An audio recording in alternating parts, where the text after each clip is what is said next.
बिस्मिल्लाहिर्रहमानिर्रहीम। तो आज हम पढ़ेंगे isomers with more than one asymmetric carbon. सबसे पहले तो हमें ये पता होना चाहिए कि हमारे पास जो है आइसोमर्स वो क्या होते हैं और उसके बाद एसिमेट्रिक कार्बन क्या होते हैं। यानी कि isomers with more than one asymmetric carbon, यानी कि ऐसे आइसोमर्स जिनके पास एक से ज़्यादा एसिमेट्रिक कार्बन्स होंगे। तो आइसोमर्स क्या होते हैं? आइसोमर्स वो होते हैं जैसे कि जिनका मोलिकुलर फॉर्मूला सेम होता है, same, and structural formula are not identical. Structural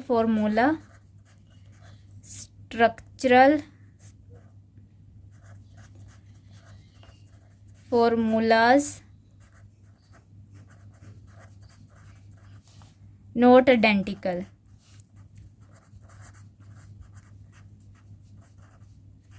like C6H5 और C6H5। तो जो कंपाउंड होंगे उनकी ये वाले मोलिकुलर फॉर्मूला तो सेम होंगे, लेकिन जब उनके स्ट्रक्चर, इन दोनों के स्ट्रक्चर ड्रॉ करेंगे तो उनके स्ट्रक्चर फॉर्मूला में डिफरेंस आ जाएगा। अगर हाइड्रोजन और कार्बन यहाँ पे किसी की प्लेस इधर लगी हुई है, तो मतलब कि अगर इस जहाँ पे हाइड्रोजन है तो दूसरे में हाइड्रोजन की प्लेस चेंज हो जाएगी, या कुछ इस तरह का, मतलब उनके स्ट्रक्चर्स में चेंजेस आएंगे।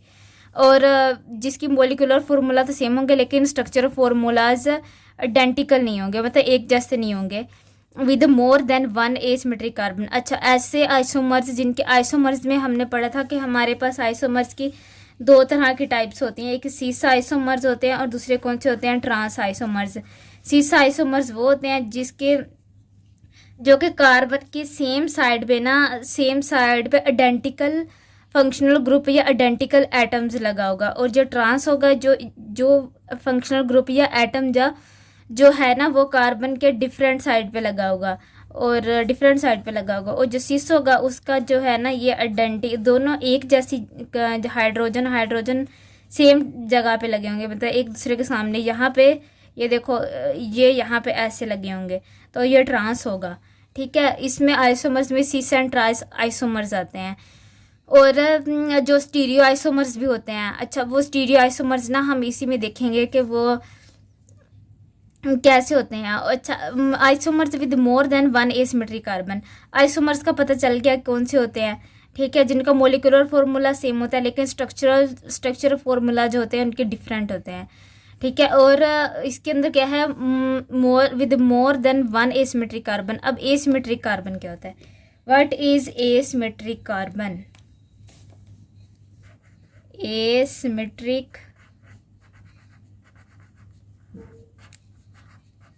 Symmetric carbon.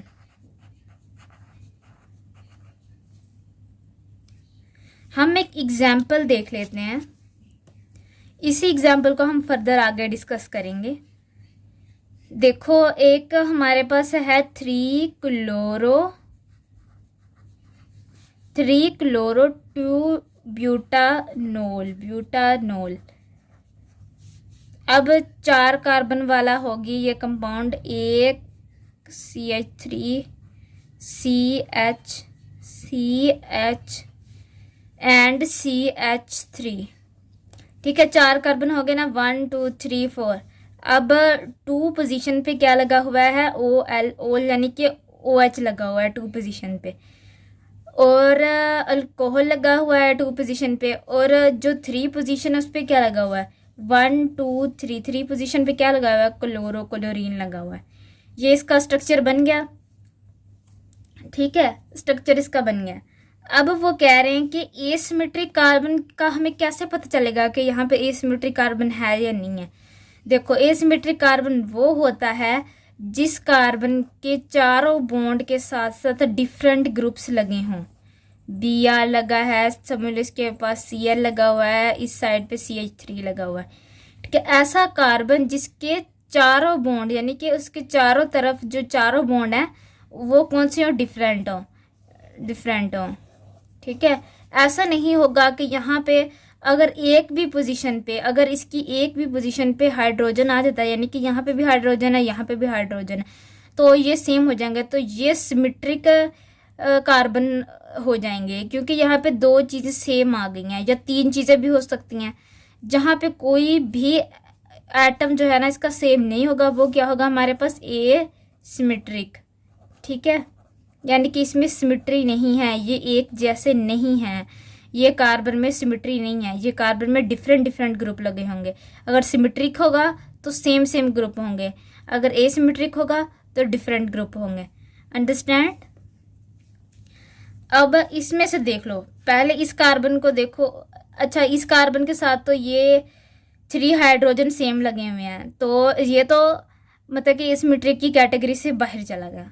अब नेक्स्ट कार्बन की तरफ आते, इसके साथ एक OH लगा हुआ है, दूसरा हाइड्रोजन लगा हुआ है, तीसरा क्या लगा हुआ है यहाँ पे, ये कार्बन के साथ इसका बॉन्ड। अगर इसको हाइड्रोजन को यहाँ लिख रहे हैं तो इसका कार्बन के साथ बॉन्ड बना हुआ है, दूसरे का इसका ये बना हुआ है। ठीक है, 1 2 3, और जहाँ पे एक इसका बना हुआ है इसके साथ मतलब कि हाइड्रोजन के साथ इसका बॉन्ड बना हुआ है। यहाँ पे जो है ना डिफरेंट कार्बन के साथ इसके बने हुए हैं, तो यहाँ पे एक एसिमेट्रिक कार्बन ये वाला होगा, और दूसरा एक इसके साथ बॉन्ड बना होगा एक डिफरेंट, और ये वाला क्लोरीन डिफरेंट होगा। यहाँ पे जो कार्बन है वो डिफरेंट, चारों तरफ से डिफरेंट बॉन्ड बना रही है। यहाँ पे अगर मिथाइल है तो यहाँ पे यहाँ पे ये वाला कार्बन इसके साथ अटैच हुआ है, ये कार्बन है, और ऊपर जो हाइड्रोजन लगा हुआ है वो हाइड्रोजन है। अगर हम इसको यहाँ पे बना के देख लें तो कैसे होगा, CH है, CH3 है और Cl है, और इधर इस साइड पे क्या अटैच है, C है ना। तो ये डिफरेंट ग्रुप हो गए कि नहीं हो गए। तो ये वाला जो सेंटर होगा इसका क्या होगा, ये होगा एसिमेट्रिक कार्बन, जिसके ऊपर स्टार बनाया है। ठीक है, एसिमेट्रिक कार्बन की समझ आ गई कि जिस कार्बन के साथ चारों ग्रुप डिफरेंट डिफरेंट अटैच हों वो क्या होता है, हमारे पास एसिमेट्रिक कार्बन होता है। ठीक है, अब एसिमेट्रिक कार्बन की हमने ये एग्जांपल भी देख ली। अब हमें कैसे पता चलेगा कि एक कंपाउंड जो है उसके हम कितने स्टीरियो आइसोमर्स बना सकते हैं। हमने बेसिकली यहाँ पे स्टीरियो आइसोमर्स की बात करनी है। किसकी बात करनी है, एसिमेट्रिक कार्बन स्टीरियो आइसोमर्स की। स्टीरियो आइसोमर्स, स्टीरियो आइसोमर्स हमने कितने बनाने हैं, कैसे बनाने हैं। स्टीरियो आइसोमर्स मतलब कि जिसमें एनेंटियोमर्स हम बनाते हैं जे वाले इस तरह के। और अच्छा, स्टीरियो आइसोमर्स की अगर बात करें तो अगर ये हमारे पास 3 क्लोरो 2 ब्यूटानोल है ना। अब इसके कितने स्टीरियो आइसोमर्स हम बना सकते हैं वो हमें कैसे पता चलेगा कि देखो इसके अंदर कितने एसिमेट्रिक कार्बन है, एक ये वाला है और एक ये वाला है, 2 है ना। इसका एक फॉर्मूला है 2N। N यहाँ पे क्या चीज़ है, N जहाँ पे है एसिमेट्रिक कार्बन, एसिमेट्रिक कार्बन। ठीक है, अब देखो इसमें कितने एसिमेट्रिक कार्बन है, 2 है, तो 2 लिख लिया। N की जगह पे क्या पुट करना है, 2, तो 2 × 2 कितना हुआ, 4। हम इसके इस 3 क्लोरो 2 ब्यूटानोल के कितने स्टीरियो आइसोमर्स बना सकते हैं, 4। इसके 4 स्टीरियो आइसोमर्स बनेंगे। तो वो हम देख लेते हैं कि इसके 4 स्टीरियो आइसोमर्स ना वो किस तरह से बनेंगे। सबसे पहले ये देखो कार्बन, कार्बन किसके साथ अटैच है, दूसरे कार्बन के साथ। ये देखो सबसे पहले इस साइड वाली चीज़ों को ड्रॉ कर लेना है हमने। एक तो इसके साथ हाइड्रोजन अटैच है, ऊपर से CH3 अटैच है। CH3 है, और इसके साथ क्या अटैच है हमारे पास, हाइड्रोजन। हाइड्रोजन को ऐसे लिखेंगे, और इसके साथ क्लोरीन अटैच है, ये ऐसे। अब ये वाली साइड को हम लिखेंगे, इस साइड पे क्या होगा, अगर इस साइड पे ऊपर की तरफ CH है तो दूसरी वाली साइड पे हम नीचे की तरफ CH लिखेंगे, CH3 लिखेंगे, मिथाइल ग्रुप को नीचे की तरफ लिखेंगे। ठीक है, अगर जहाँ पे हाइड्रोजन इस वाली पोजीशन पे मौजूद है तो यहाँ पे हाइड्रोजन को हम क्या लिखेंगे, दूसरे वाली साइड पे, इस वाली पोजीशन पे।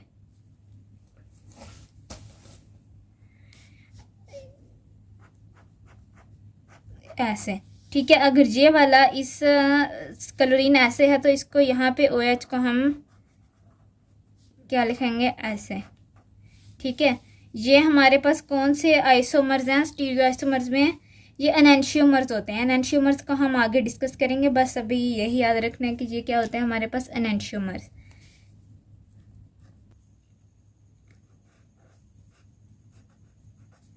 एनेंशियोमर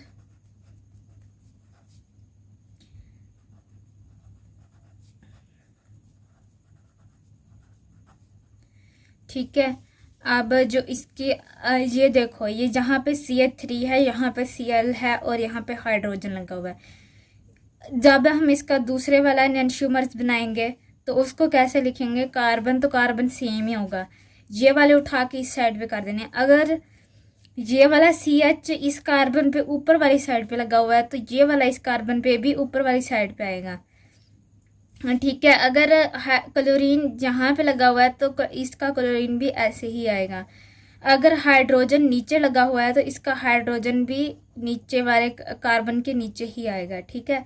अब इसकी बात की जाए, हाइड्रोजन जहाँ पे ऊपर लगा हुआ है तो इस वाले जब कार्बन पे लिखेंगे ना, ये वाला हाइड्रोजन जब इधर लगा के लिखेंगे तो इसको भी हमने क्या करना है, ऊपर ही लिखना है, और OH को हमने ऐसे लिखना है। और अब CH3 की पोजीशन क्या बनानी है, नीचे को है, तो इस वाले कार्बन पे भी हमने नीचे को लिखनी है, ठीक है। तो ये वाला फर्स्ट एनेंशियोमर बन गया और ये वाला दूसरा बन गया, फर्स्ट सेकंड। अब हम थर्ड बनाते हैं। थर्ड में क्या होगा, हमारे पास ये कार्बन है, ये वाला कार्बन है, ठीक है। अब यहाँ पे अब हमने क्या लिखना था, CH3 और ऐसे करके हाइड्रोजन क्या बनाना है। अब क्या रह गया है, हाइड्रोजन के साथ कार्बन साथ और क्या लगा हुआ है, क्लोरीन। CH3 भी हो गया, क्लोरीन लिख दो। इस साइड पे अगर हम देखें तो हाइड्रोजन बनाओ और CH3 यहाँ पे ऊपर है, यहाँ पे नीचे लिखेंगे और OH को यहाँ पे ऐसे करके OH बना देंगे। ये इसका थर्ड बन गया structure.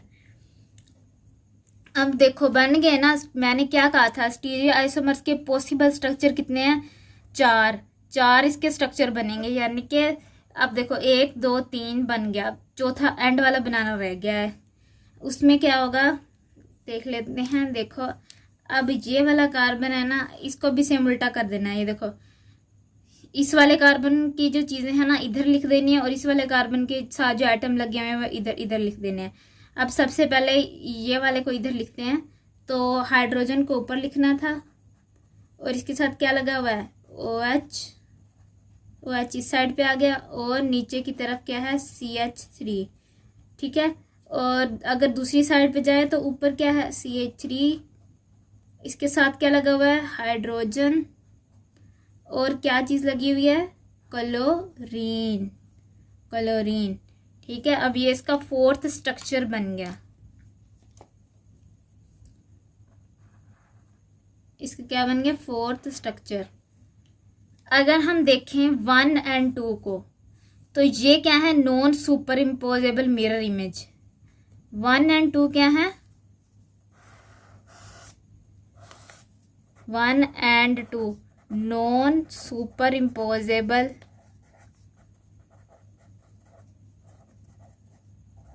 Mirror image,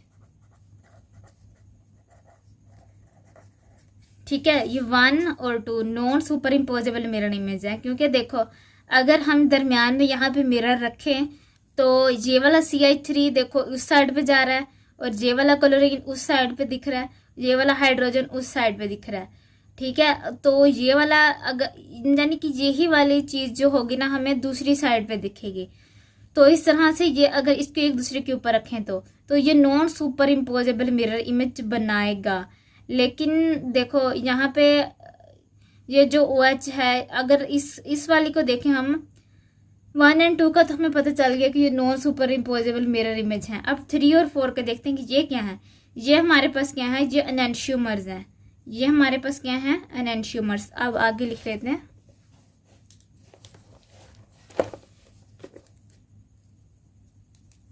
three and four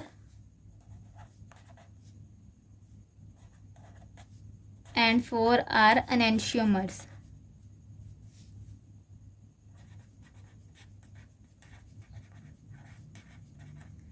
ठीक है, 3 और 4 एनेंशियोमर्स हैं, और जो 1 और 3 हैं वो नॉट आइडेंटिकल हैं। ठीक है, जो हमारे पास 1 नंबर वाला स्ट्रक्चर है एंड जो हमारे पास 3 नंबर वाला स्ट्रक्चर था वो हमारे पास क्या था, not identical.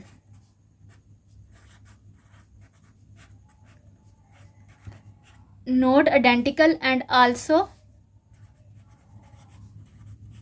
Also not mirror images. अब ना तो ये आइडेंटिकल है और ना ही इनका कोई मिरर, मतलब कि ना ही ये मिरर इमेज बना रहे हैं, तो इसको हम क्या कहेंगे, ये हमारे पास जिनका जो तो ना ही आइडेंटिकल हो ना ही इनका मिरर इमेज हो, तो इसको क्या कहेंगे, कॉल्ड डाई स्टीरियोमर्स। ठीक है, अब ये न्यू टर्म डाई स्टीरियोमर्स, ये न्यू टर्म जनरेट होगी।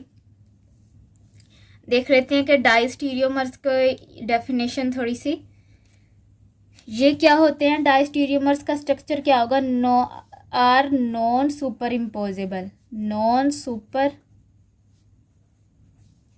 इम्पोजेबल, ये नॉन सुपर इम्पोजेबल होंगे। ठीक है, और नॉन सुपर इम्पोजेबल होंगे एंड और इनका मिरर इमेज भी नहीं बनेगा, यानी कि ये आइडेंटिकल भी नहीं होंगे और इनका आर नॉट मिरर इमेज।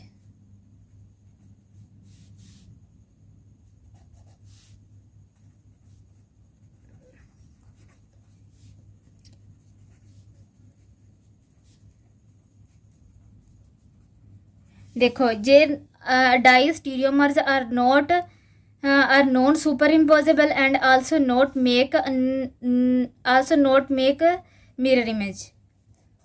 ठीक है, ये यानी कि ये मिरर इमेज भी नहीं बनाएंगे। और अगर इसकी बात की जाए ना, डाई स्टीरियोमर्स जो होते हैं वो एनेंशियोमर्स नहीं होते। एनेंशियोमर्स नहीं होते तो फिर क्या होते हैं, ये सिर्फ ना स्टीरियो आइसोमर्स होंगे, ये एनेंशियोमर्स की कैटेगरी से में नहीं आएंगे। ठीक है, जो हमारे पास सिस और ट्रांस आइसोमर्स होते हैं ना, ये भी डायस्टीरियोमर्स होंगे। क्यों डायस्टीरियोमर्स होंगे, क्योंकि देखो जो सिस और ट्रांस है ना हमारे पास, सिस एंड ट्रांस, ये भी क्या होंगे, डायस्टीरियोमर्स होंगे। क्या चीज़ होंगे ये, डायस्टीरियोमर्स। क्यों ये डायस्टीरियोमर्स हैं, क्योंकि ये भी स्टीरियो आइसोमर्स की कैटेगरी में आते हैं, स्टीरियो आइसोमर्स। ठीक है, that's why they are also diastereomers. अब अगर हम उसकी बात करें जो हमने पीछे स्ट्रक्चर बनाए हैं, उनमें नंबर 1 एंड 4 और 2 एंड 3 एंड 2 एंड 4, या वीडियो को थोड़ा सा पीछे करके देख सकते हैं कि यहाँ पे ये जो नंबर्स वाले स्ट्रक्चर्स हैं ना, ये आपस में क्या होंगे, डायस्टीरियोमर्स। यानी कि ना ही तो इनका मिरर इमेज बन रहा होगा, ना ही इन चारों पांचों का मिरर इमेज बन रहा होगा जो पेयर है आपस में, और ना ही इनका क्या बन रहा होगा, ये ना ही जो नॉन सुपर इम्पोजेबल होंगे, ना इनका मिरर इमेज बन रहा होगा। तो इस तरह से ये स्ट्रक्चर्स क्या होंगे, आपस में डायस्टीरियोमर्स होंगे। समझ में आ गई? बस आज के लिए यही।